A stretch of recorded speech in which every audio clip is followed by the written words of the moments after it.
Quand j'ai vu l'annonce du financement de Dragonbane par Arcane, ma première réaction ça a été encore un financement et cette fois pour un énième jeu Medfan. Je passe mon tour. Surtout que c'était un moment où Arcane avait déjà pris pas mal de mon argent. Mais il y avait un truc. C'est tout con, mais une illustration.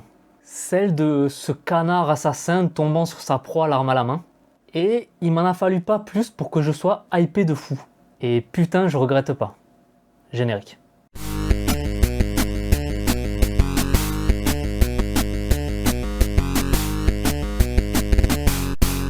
Effectivement, s'il y a un truc qui démarque Dragonbane de beaucoup d'autres jeux, c'est ses illustrations.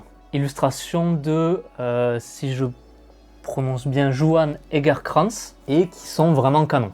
C'est également lui qui a fait la plupart des illustrations de Weizen, de chez Free League, également localisées par Arcane en français. Mais c'est pas juste ces illustrations qui m'ont fait lâcher Forbidden Lands pour ce jeu-là. Parce que oui, dans la vidéo, je vais quelquefois comparer ces deux jeux. Je trouve que Dragonbane, même s'il n'est pas sans défaut, garde ce qui marche dans Forbidden Lands et dans les jeux mécanisés par le Year Zero Engine, et améliore beaucoup d'autres choses. En tout cas, ça correspond plus à ma manière de jouer, surtout dans ce genre d'ambiance. Alors on va commencer par ce qu'on peut trouver dans le livre de base. Je suis désolé, j'ai rien à montrer, je n'ai reçu que les PDF, donc je me base sur ça. On va commencer par le système. On utilise cette fois-ci le D20, que j'aime beaucoup, et dans Dragonbane, il faut faire en dessous ou égal à la compétence dont dépend l'action qu'on est en train de réaliser. C'est beaucoup plus fluide qu'un système D20 en modificateur comparé à une CA par exemple, ou que les pools de D6 qu'on peut retrouver dans la majorité des jeux sous le Year Zero. Et qui dit D20 dit réussite et échec critique, ici appelés et représentés respectivement par un dragon sur un 1 et par un démon sur un 20. Et là où dans du post-apo, de l'horreur ou des univers un peu plus sérieux, les critiques je m'en moque, d'ailleurs il n'y en a pas dans les jeux mécanisés par le Year Zero Engine, mais dans du médiéval fantastique ou des univers un peu plus légers, ce sont des imprévus que je trouve à chaque fois bienvenus. On a également les avantages et les désavantages, faveur et fléau dans le jeu, qui demandent de jeter 2 D20 et de choisir le plus bas ou le plus haut en fonction de la situation. C'est classique mais ça fonctionne bien, et comme dans les jeux Year Zero, on peut forcer les jets, c'est-à-dire relancer le dé si c'est un échec, et dans ce cas-là on va subir un état. Chaque état correspond à une caractéristique, et tous les jets de compétences dépendant de la caractéristique affectés par un état vont subir un désavantage, un fléau, simple et efficace. Par contre, il y a une chose que je vais changer sur le système, c'est sur la résolution des jets en opposition. Lors d'un affrontement, on va dire un bras de fer, pour rester au plus simple, les deux protagonistes vont faire leur jet sous force. Si un seul réussit son jet, il l'emporte. Si les deux ratent, c'est un peu flou, mais je pense que dans cette situation, on referait le jet, car garder le statu quo serait pas vraiment pertinent. Mais ce qui me gêne, c'est si les deux réussissent. Si c'est le cas, dans le livre, c'est prévu que ce soit le plus petit score qui remporte l'opposition. Et ça me gêne parce que, par exemple sur un bras de fer, si les deux réussissent leur jet, ça veut dire que celui qui a le moins de force de base a plus de chances de gagner l'opposition, mis à part les critiques, bien sûr. Et je trouve ça bizarre. Donc cette règle, je vais la changer simplement pour mes parties. Si les deux remportent leur jet en opposition, c'est celui qui fera le plus gros score qui sortira vainqueur. C'était les grandes lignes du système. Je ne vais pas aller plus loin. Je vais essayer de faire un tour d'horizon un peu plus large. Sur ce que le jeu a proposé, on va maintenant parler de la création de personnages. Elle est très rapide. On commence par choisir une famille, c'est-à-dire une race qui va nous donner une capacité. Puis on va choisir une profession qui va nous donner, elle, notre équipement, une caractéristique clé, des compétences maîtrisées et une capacité héroïque. Ensuite, on va lancer les dés pour déterminer la valeur de nos 6 caractéristiques, à savoir force, constitution, agilité, intelligence, volonté et charisme. Encore une fois du classique. Et donc pour ça, on va jeter 4 D6 et on va garder les 3 meilleurs, ce qui va nous donner une valeur entre 3 et 18. Valeur que l'on va associer à la caractéristique de notre choix. Et on va répéter cette opération 6 fois, et à la fin on aura la possibilité d'échanger 2 valeurs sur 2 caractéristiques. Je sais que ça peut être frustrant pour certains, mais perso c'est le genre de création que je trouve fun, mais vous inquiétez pas, le jeu propose une alternative. Ensuite, partant de là, on va avoir les valeurs dérivées de ce qu'on vient de faire. On va avoir le déplacement qui va dépendre de la famille de son personnage et de son agilité. On va avoir les bonus de dégâts aux attaques de corps à corps avec la force, aux attaques à distance avec l'agilité. les points de santé qui seront égaux à notre constitution et nos points de volonté qui seront égaux à notre volonté.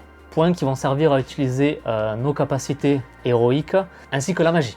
Et enfin les compétences, chacune dépend d'une caractéristique précise.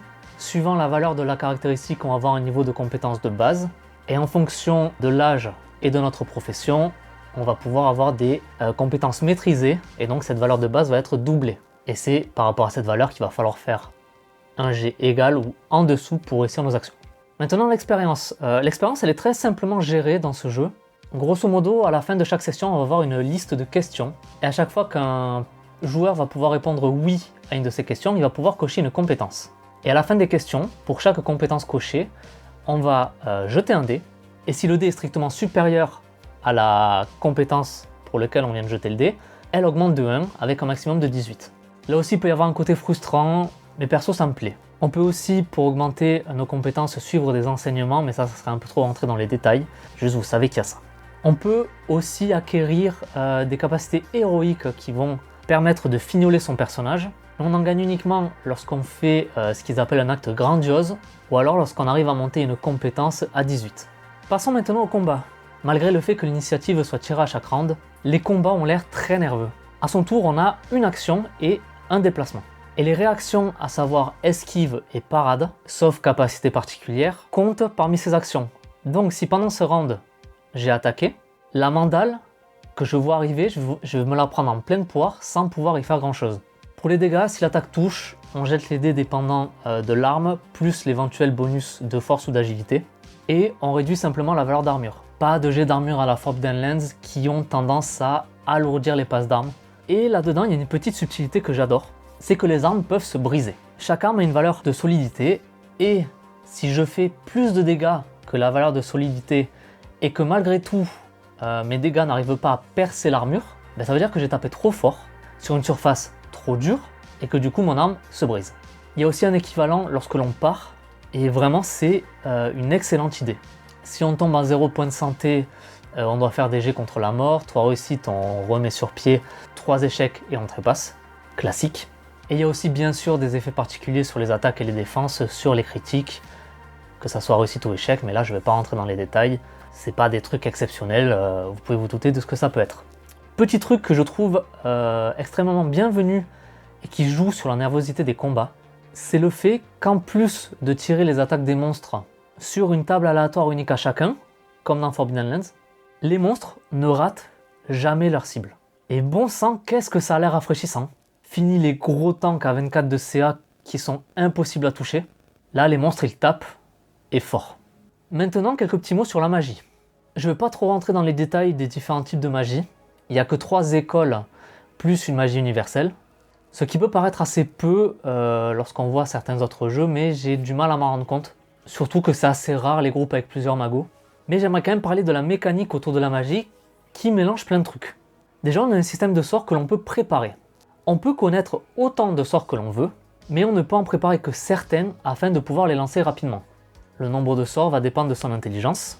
Et si jamais on connaît les sorts mais qu'on ne les a pas préparés, on peut quand même les lancer si ceux-ci sont dans un grimoire. Simplement, le temps d'incantation va être doublé. Si c'est un round, ça en sera 2. Si c'est une période qui correspond à 10-15 minutes, ben ça sera doublé. Si c'est un intervalle qui correspond généralement à 6 heures, ben là ça prendra une demi-journée. Pour lancer un sort, il faut réussir un jet de compétences lié à l'école de magie, avec là aussi bien évidemment des effets particuliers sur les critiques. Et en plus de ça, il faut dépenser des points de volonté. Et certains sorts peuvent être lancés avec plus ou moins de puissance, et donc le même sort va pouvoir demander plus ou moins de points de volonté. Et il y a une mécanique que je trouve exceptionnelle, alors peut-être que certains vont me dire qu'ils l'ont déjà vu ailleurs, c'est celle de l'énergie du corps. Quand on arrive à un certain stade de points de volonté et qu'on n'en a pas assez pour lancer des sorts, on peut puiser dans ses points de santé. Mais c'est pas si simple, en fait, il faut faire un pari.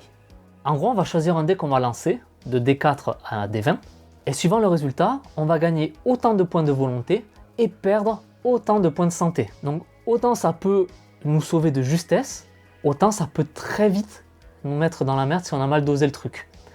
Et je trouve ça juste génial. Ça donne un vrai choix au joueur qui va se retrouver à court de mana, on va dire. Dans le bouquin, il y a aussi une partie bestiaire que je ne vais pas aborder de suite, car après je vais détailler le bestiaire seul qui était disponible pendant le financement. À la fin du bouquin, il y a une partie, comme on peut retrouver généralement pour le meneur de jeu, avec toujours les conseils habituels, rien de très neuf, mais des astuces pour gérer les voyages, la création de scénarios, ce genre de choses. On retrouve quelques tables aléatoires pour ça, et dans le livre, on a aussi des profils de PNJ basiques si on en cherche un sur le pouce. C'est classique, mais ça reste toujours quand même bienvenu. Et à la fin, on a le one-shot typique à base de gobelins, avec quand même quelques surprises et il fait quand même bien le taf. On a fait le tour du livre de base, et même si je l'aime beaucoup, il n'est pas sans défaut.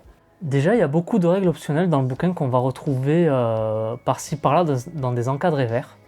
Et à certaines règles, je ne comprends pas pourquoi elles sont optionnelles tellement elles sont limpides. Et je trouve que ça rend le tout parfois un peu fouillis. Ensuite, il y a parfois beaucoup d'infos sur un même sujet, mais qui sont réparties dans plusieurs endroits du bouquin. Par exemple, ça m'est déjà arrivé en lisant le livret d'aventure, qu'on me renvoie vers une règle en me donnant la page. Et lorsque je vais à cette page du bouquin, j'ai juste un paragraphe sur ce point précis. Et à la fin du paragraphe, il y a marqué « Pour voir plus de détails, reportez-vous à une autre page ». Ça fait beaucoup de manipulations et du déplacement dans le bouquin qui, je pense, aurait pu être évité. Et dernier point, même si pour moi, c'est pas vraiment un défaut, mais je préfère le dire, en dehors de la campagne qu'on va aborder un peu juste après, il n'y a pas d'univers. C'est plus une boîte à outils, une très bonne boîte à outils sur certains aspects, plus qu'un jeu à part entière comme on peut l'attendre parfois. Même si dans le bestiaire, on va avoir une certaine ambiance qui va être posée, des références à des événements, ce genre de choses, il n'y a rien qui est vraiment là pour lier tout ça.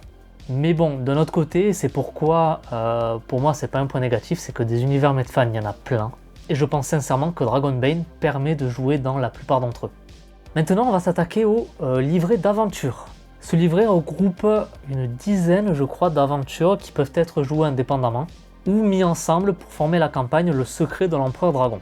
Dans cette campagne, les aventuriers, ils arrivent à Valbrume en quête de richesse et d'aventure, et ils sont directement pris à partie par un homme mourant. Et cette rencontre va donc les lancer sur la quête principale de la campagne. Ils vont très vite arriver à la Lisière, un village qui est à l'entrée de Valbrume, et qui sera en quelque sorte leur fief entre toutes les aventures que la région a à proposer. Déjà, cette idée de village central, c'est très cool, car ça permet de vraiment pouvoir permettre aux joueurs de s'attacher à certains personnages, et de ne pas avoir à recréer systématiquement des liens si la campagne consiste principalement à simplement un voyage. Et donc à partir de là, si les PJ sont un peu curieux, et généralement ils le sont, ils vont commencer à s'intéresser un peu plus à la quête que leur a confié l'homme qu'ils ont rencontré en arrivant à Valbrume, et de fil en aiguille, ils vont se faire emporter par les engrenages de cette campagne. Tout ça va les amener à explorer Valbrume jusqu'au climax final. Certaines aventures sont plus inspirées et inspirantes que d'autres, mais elles sont globalement tout assez chouettes. J'ai pas envie de trop en dire pour pas vous gâcher le plaisir de la découverte, mais j'aimerais juste par exemple vous faire la comparaison entre la carte de Valbrume et la carte de Forbidden Lands. Et là on voit que la carte de Forbidden Lands est quand même assez vide, car elle demande au meneur de jeu de faire un énorme travail de world building pour rendre le tout vivant et cohérent. Celle de Dragonbane est beaucoup plus condensée et elle fourmille de détails, et je trouve qu'on peut plus facilement s'y projeter.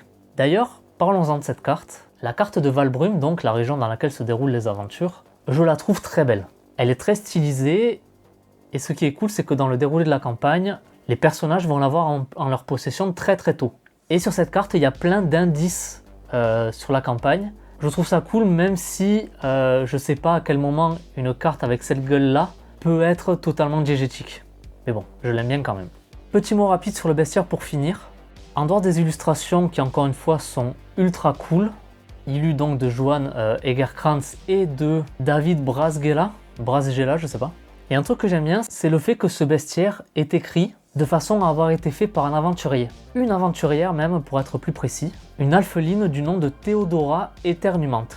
Du coup, on se retrouve avec des descriptions de monstres à la fois factuelles, mais également remplies de ressentis. Et c'est très agréable à lire. Alors, c'est pas les premiers à faire ça. Récemment, par exemple, on a eu le Zoo Impérial pour Warhammer qui prend aussi le parti pris de décrire les monstres de cette façon. Mais c'est quelque chose que j'apprécie beaucoup. Et en plus de ces descriptions, chaque entrée du bestiaire se compose en plus des infos suivantes. D'abord, on va avoir un court témoignage d'un personnage ou un aventurier, à chaque fois différent, avec qui Théodora a eu l'occasion de discuter du monstre en question. C'est cool parce que généralement ça peut donner un peu un cliché sur la créature. On va avoir bien évidemment un tableau de caractéristiques, une table aléatoire pour les attaques de monstres, chose que je répète, j'adore, un exemple de rencontre aléatoire avec le monstre et une idée d'aventure. Ces deux derniers points sont généralement très inspirés, je trouve. En tout, on va avoir 63 créatures réparties en 9 groupes différents, avec également parmi ces créatures 9 familles jouables en plus de celles du jeu de base, avec à chaque fois leur capacité spéciale. Petit bémol par contre, beaucoup de créatures sont des redites de celles qu'on va trouver dans les livres de base. Et autant j'aurais compris la démarche de vouloir tout centraliser dans un seul ouvrage, mais dans le bestiaire, il va manquer par exemple les chauves-souris vampires et les animaux classiques que eux, on va retrouver dans les livres de base. C'est dommage je trouve, mais c'est sincèrement le seul point négatif que j'ai trouvé au bestiaire. Bien évidemment, on va retrouver les classiques du médiéval fantastique, les géants, les trolls, les dragons, mais il y a quelques petits trucs assez originaux qui font plaisir à voir. Donc voilà, on a fait le tour des PDF reçus pour Dragonbane. Il y a un mode solo que j'ai pas lu, je suis pas sûr d'être la cible pour ce genre de choses. Peut-être que j'essaierai l'occasion parce que j'ai jamais fait cette expérience, et je vous en reparlerai si je trouve qu'il y a matière à dire des choses intéressantes. En résumé, voilà, j'ai adoré Dragonbane. Je pense que tous les scénarios médiéval fantastiques que j'ai l'habitude de faire jouer et les prochains que je vais écrire vont maintenant se baser sur ce système. Donc je recommande grandement ce jeu. Si vous n'avez pas eu l'occasion de participer au financement, jetez-y un œil au moment de sa sortie, ou alors il doit être toujours disponible en version originale. C'est du tout bon pour moi. J'espère que la vidéo vous sera utile. Pensez à mettre un j'aime si ça vous a plu, à commenter si vous avez des trucs à dire, ou à vous abonner si ce n'est pas fait. C'était Cyril. Tchuss!